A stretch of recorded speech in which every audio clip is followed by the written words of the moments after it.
So we'll go ahead and get started with our September guest speaker. I'd like to introduce David Karr. David, if you'd like to share your video and audio, excellent. So David's going to be sharing with us a presentation on the AS6500 and some of the publications that he's been involved in. And then we're also going to bring on Nagam, who's our publisher with SAE Books momentarily, and she's going to be doing a Q&A with David, but certainly pose any questions that you have in the chat window, and I'll make sure he's aware of it. Go ahead, David. Okay, well, thanks for having me. My day job, I'm a manufacturing engineer with the Air Force at Wright-Patterson Air Force Base, but my additional duty is the chair of the G23 Manufacturing Management Committee. And as Angela mentioned up front, she said, you all like to get some industry-leading experts to talk, but since she couldn't find any of those, you've got me instead, okay? So I'm going to go through an overview of the AS6500 Manufacturing Management Program Standard, and then talk a little bit about this strange new book that's coming out, How to Manage the Perfect Factory. So with that, I'm going to go through a little bit of a background first. There we go. In terms of background, where this whole sordid tale began was back in the mid-1990s. The Department of Defense used to have a lot of military specs and standards for everything in the world. And there was a military standard for how you manage a factory called manufacturing management, MIL Standard 1528A, and everyone kind of stands up and salutes to that. Well, in the mid-1990s, a lot of that stuff went away. And the problem was these were standards that we would put on contracts, so all of our contractors would do things pretty much similar to everyone else, and there were standard practices that everyone followed, but those standards got wiped away in the mid-1990s. And then probably about 10 years later or so, we started to realize, we were seeing a lot of issues, like what it says on this chart here, like, system performance shortfalls, cost overruns, supplier quality escapes, transition problems.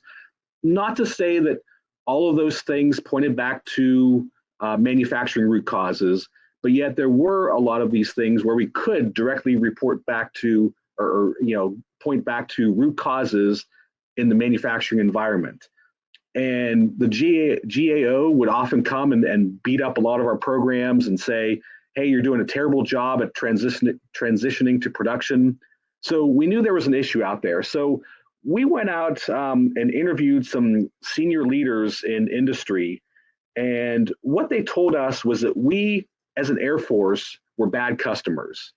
What they meant by that was that we did not specify any particular manufacturing management requirements on contract. And the problem for that is, you might think that's a good thing because you all have the flexibility then to do whatever you want. But really the drawback is, if we as a customer are not asking for something specifically, then it probably won't get done. And let me give you a couple of examples. One would be like a producibility study. Our counterparts in industry, you all know that, those of you who out there are manufacturing related, you know the importance of doing producibility studies. Well, if you're in a competitive environment and you're going to your program manager and saying, hey boss, I need some budget to do this producibility study. If he looks at the contract and says, well, there's nothing on contract that the customer is not asking for that, so no, you don't get the money to do that.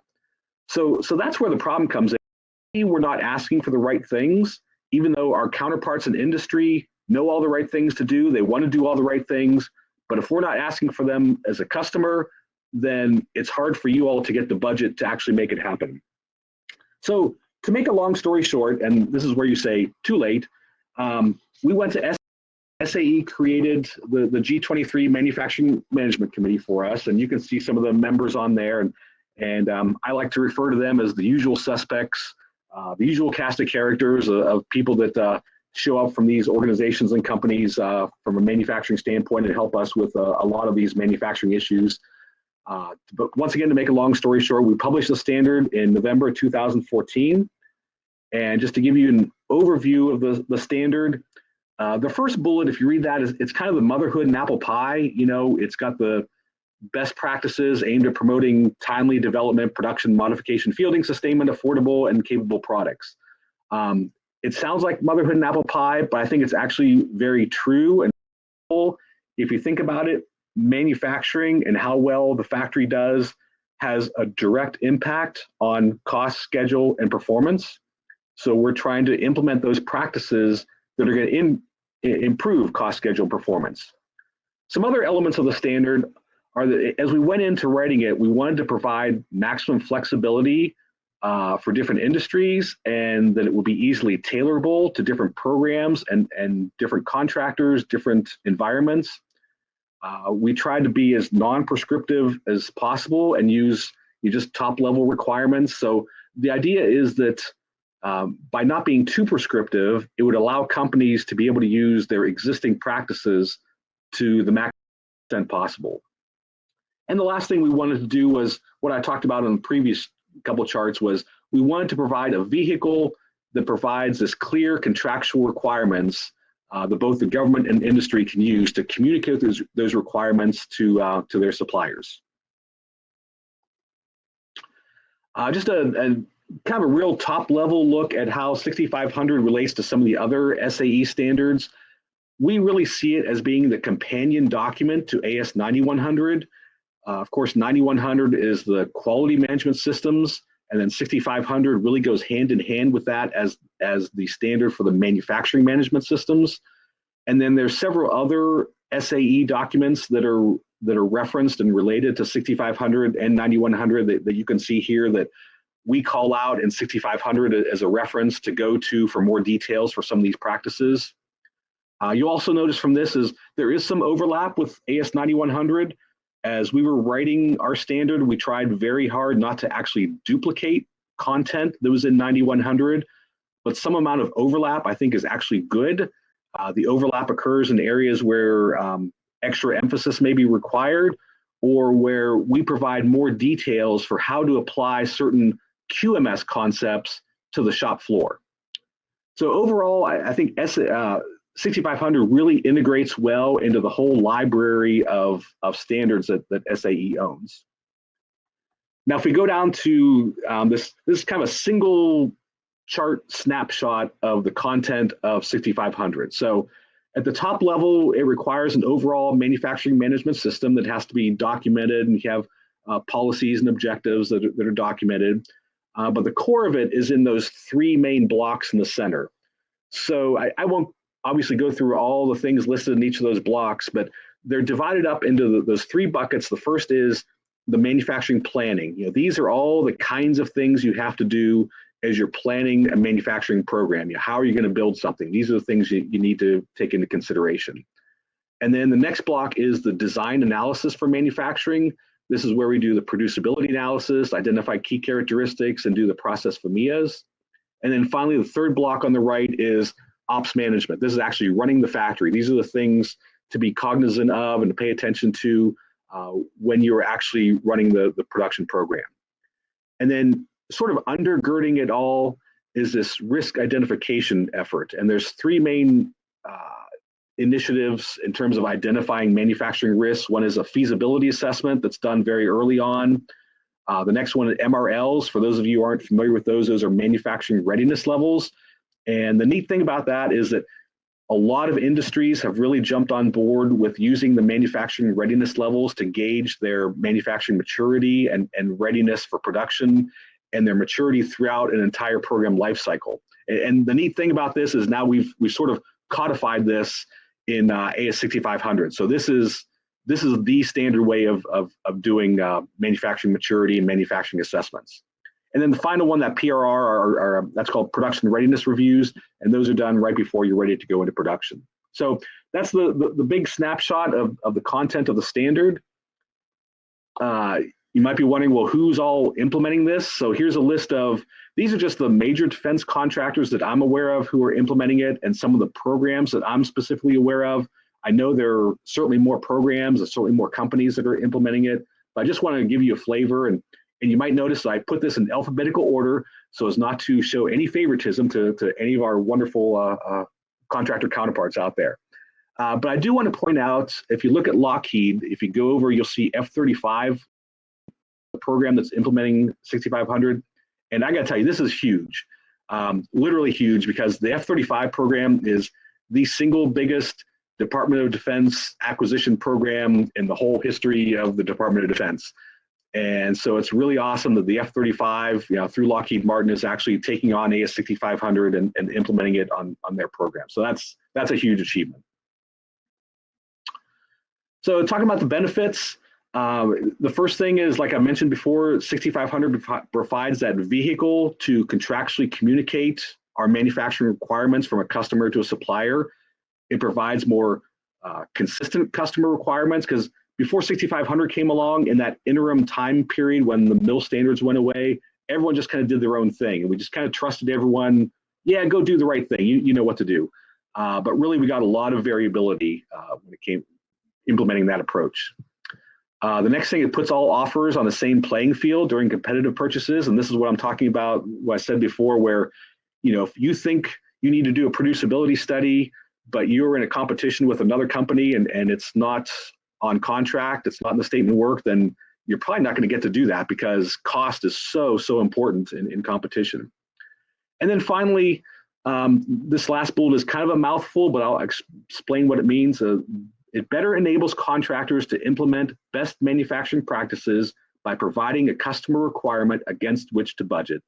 And this is what I'm talking about, where we all know the right things to do. We all went to the same schools, know the same kind of best manufacturing practices. The problem is, as a customer, once again, we don't always ask for the right things. So 6500 can help you out. It can help the suppliers out by giving them a chance to say, hey, I need to do some of these things. This standard says, yay, therefore go off and do this. So now I've got a requirement against which I can go get budget to do all the right things I know I need to do. And a lot of the companies that are implementing it, they're really using this as an opportunity to improve some of their processes. The way a lot of them are doing it is they're coming out with a compliance matrix where they list all the requirements of 6500, and then they map that to their existing processes and procedures. And as a result of doing that, sometimes they will find where they've got gaps in their existing processes where they're not doing something they should be. So they're taking this as an opportunity to fill those gaps, or they're finding some of their processes are way out of date, haven't been up for 20, 30 years. So once again, they're taking it as an opportunity to improve their existing process.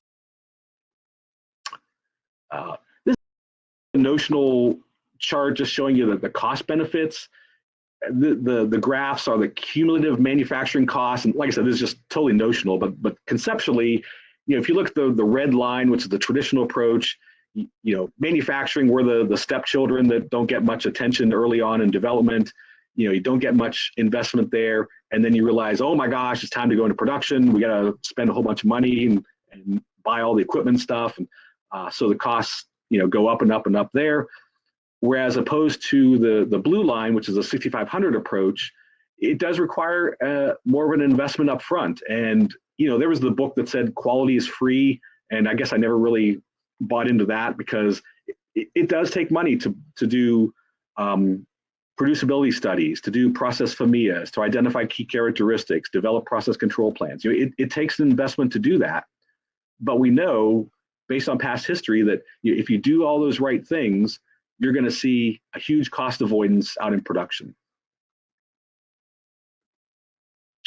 Where do you go for help? A lot of good resources out there. The first one, I think you're going to hear a little bit more about this in a few minutes, but SAE has an outstanding overview online class for 6500, and there's the link there. So I certainly encourage you to go take advantage of that. There's a company called APT Corporation that is available. They have a day-long class that'll get into a lot more detail on the 6500 requirements. They can come help you out. They're also there for consulting if you need it. I know typically they would do this in person with COVID. You might want to work out something electronically or whatever, but you can all work that out with them. But they are available as a reference or as a resource for training and consultation. And then finally, there's this website, dodmrl.com with the /6500. And there are several resources there. There's a MIL handbook There's a MIL handbook, manufacturing management program guide, that is sort of a companion guide to, it keeps going forward, to 6500. And this guide has some information on how to tailor the standard for your specific program.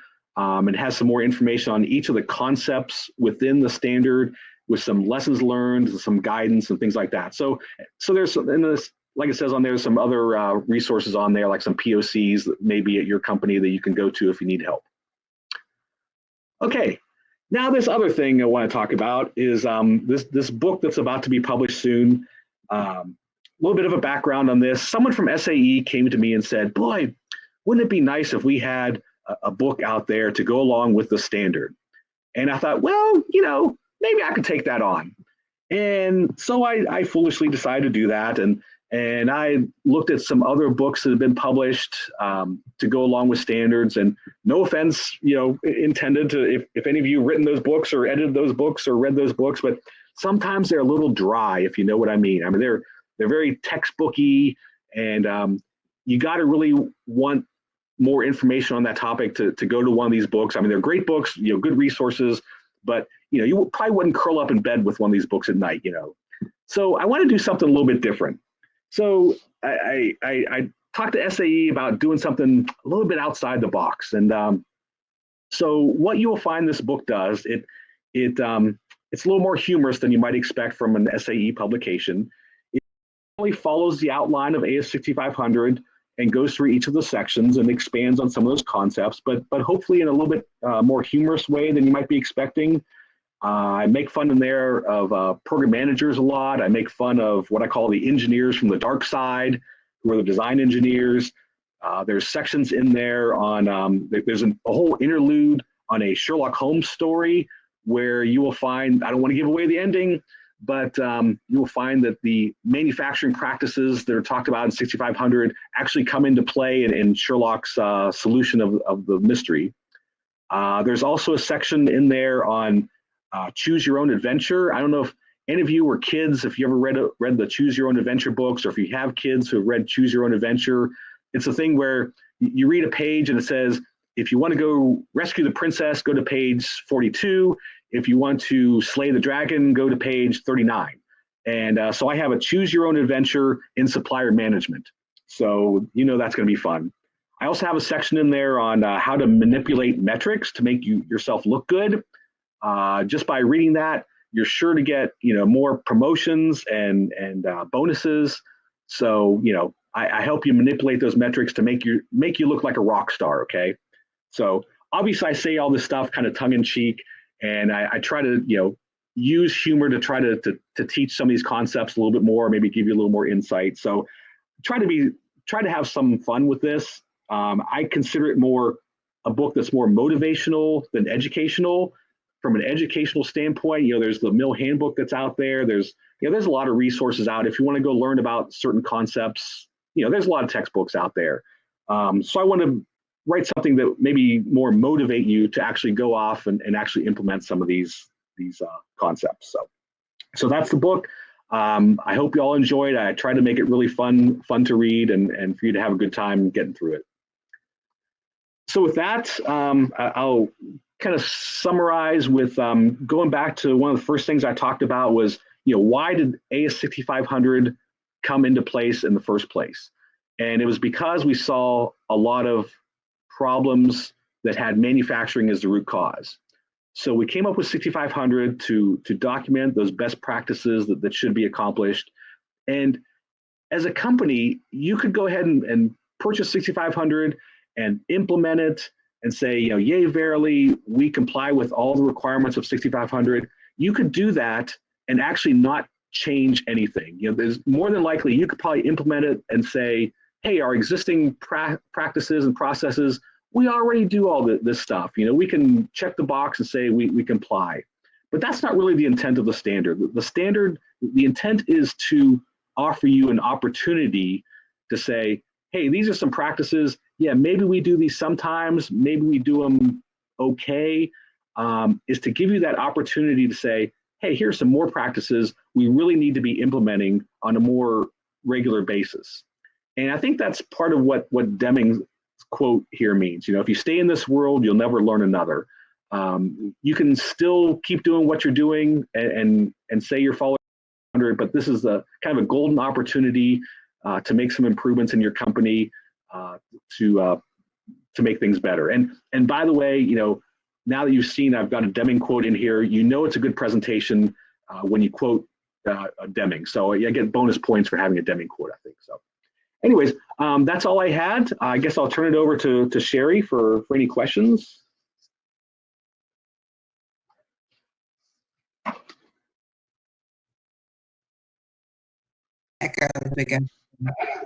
For those of you who yet, I am the publisher for SAE Books.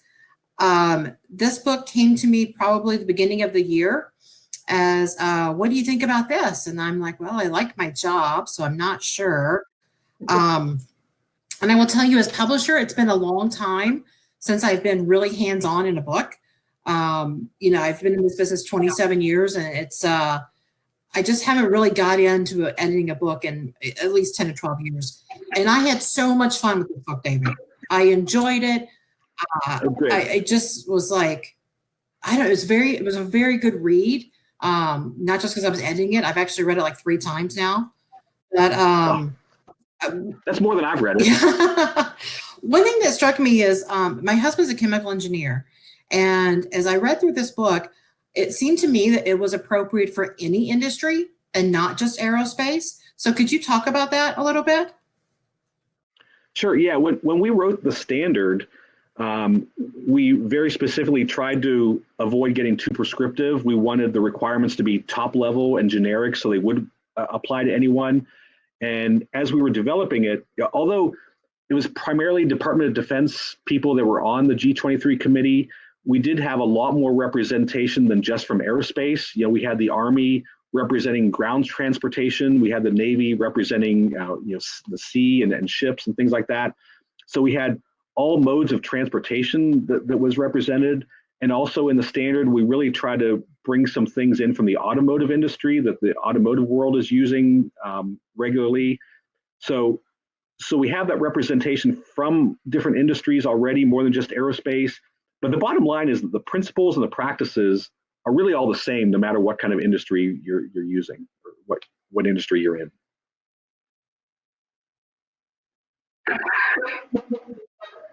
Overall, what do you think the industry reaction to be is 6500? So about a year ago, we actually did some interviews with some of the companies that are implementing 6500. And it was very positive. As I mentioned in the presentation, they're using it as an opportunity to improve their existing processes and procedures. But we also got some very specific feedback from them. A lot of them said that 6500 actually improved the focus of their company on manufacturing.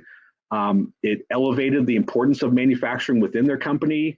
One person from one of the companies said it gave manufacturing a seat at the table. And what he was referring to was the design table. Instead of the design engineers that were out there doing their own thing, 6500 kind of almost forces that integration between manufacturing and design. So we're seeing real payoffs where this is really helping out to get manufacturing better integrated in the design. And the one last thing I would say is, one of the guys we talked to, his closing comment was, he said the standard was darn good. Except he didn't use the word darn. He used a different word, which I can't repeat here, but it was very good feedback, though. To place the table for manufacturing engineers. That reminds me in your book how you talk about the dark side versus the enlightened engineer. I love that. And could you expand on that just a little bit? Well, I'm probably gonna get in trouble on that because I'm sure a lot of the people in the audience are what I would say engineers from the dark side. And what I mean by that is, when I say engineers from the dark side, it would be the design engineers that don't take into account manufacturing capabilities and processes. So on the flip side are the enlightened engineers, which generally are the manufacturing engineers and the quality engineers, but really any engineer who recognizes the importance of matching up the manufacturing capabilities versus the design requirements. You've got the engineers from the dark side, their solution to a problem, if there's a quality problem, they would say, well, just tighten the tolerances. That works, right? Without understanding what manufacturing is capable of. but that's why I mean, between the engineers from the dark side and the enlightened engineers, and with regard to how to like pull those groups together, I think if you look at 6500, it kind of walks you down that path, and especially like the section on design analysis, because it talks about producibility analysis, it talks about having manufacturing integrated in the design decisions. And one specific example from my past that I've seen is key characteristics. That's one of the practices that we really emphasize in the standard and in the book.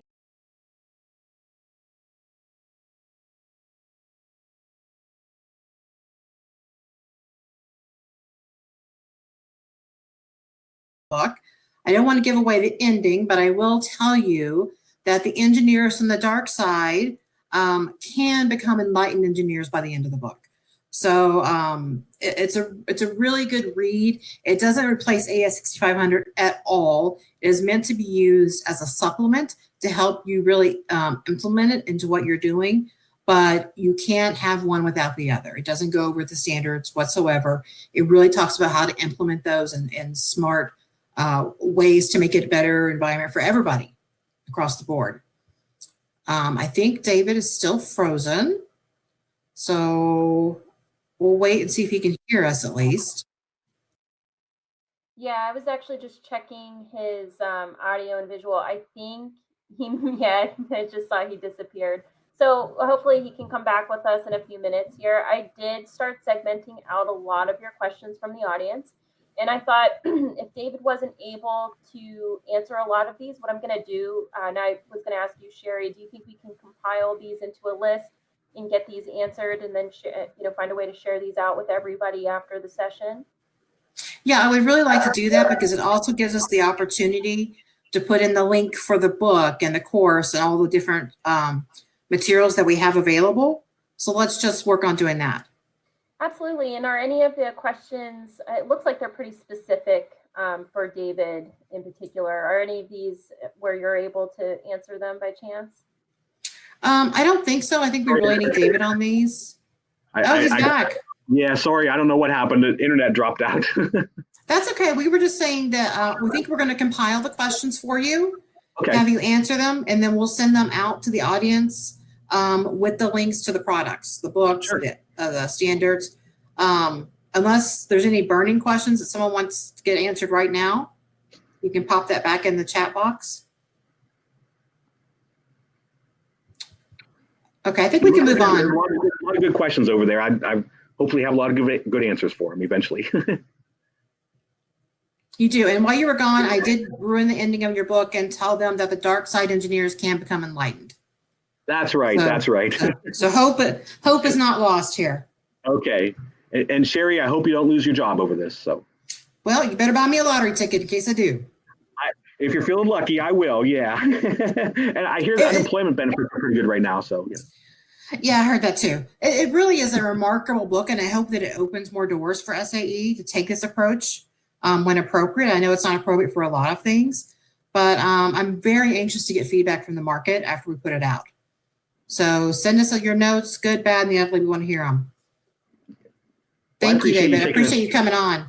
Sure, I appreciate you taking a chance on something that's way outside the box for you all. Hey, David, I'm so sorry. I did want to ask because we got this question a couple of times. It says AS6500 ANAB. There's a lot of questions in here. I don't know. We'll be able to get to all of them. But if you can look on the right side, are you able to answer that for John? What's ANAB mean?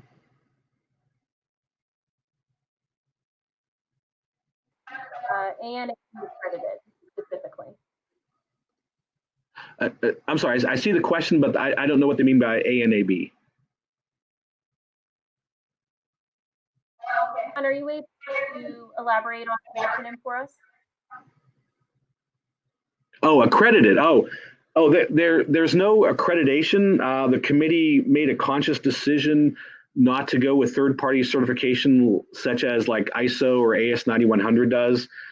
In terms of compliance, you can basically you can say, make a self-declaration, self-declare that you comply with AS6500. Other than that, it's between the customer and the supplier. It's up to the customer how they want to verify compliance.